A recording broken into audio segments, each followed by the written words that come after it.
should be taking a trade from this area, right? So let's see.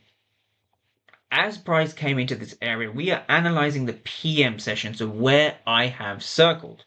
So where have I circled? This is important to understand. The A-test platform should give us an indication, right? So what does the A-test platform show us? So this is the candle from the AM session, and now we're just going to be looking at the PM session, right? So the PM session occurred over here, right? So this is important to understand. How did price action behave at this PM session, right? Let's kind of dive into the candles and see. And even before reading the numbers, we can understand a few things, right? We had a very, very large buyer over here. We had a very, very large buyer over here and over here. The reason I can read the buyers is because I can see the blue that's very, very clearly indicated and shaded in, right?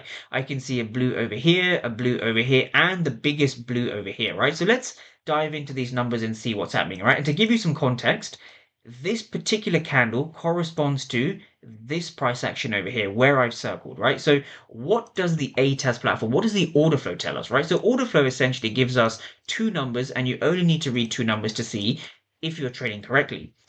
So you have the number on the left, which represents the bid, and you have the number on the right, which represents the ask. So you have the bid and the ask, right? The ask in this particular situation where I'm highlighting here is 566. The bid is 1. So what does this mean?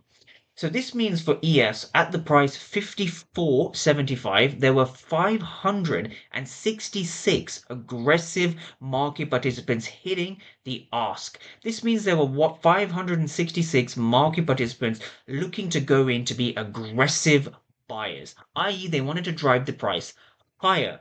This is important to understand. If we look at some of the candles leading up to this, we had 97 for 382. So again, there were significantly more aggressive buyers hitting the ask than aggressive sellers hitting the bid. The ask volume is much greater than the bid volume. Now, one more time, if we look over here, we have something 271 for 481. So what this is telling you is that there's more market participants hitting the ask than the bid. This means that there's more aggressive buyers than there are aggressive sellers. Not more buyers than sellers, that's incorrect. There's more aggressive buyers than there are aggressive sellers.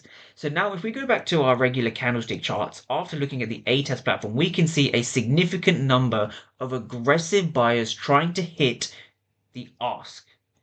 Now let's go back to our candlestick chart and analyze what's going on, right? So how do we know this fair value gap is strong from a swing perspective, right? So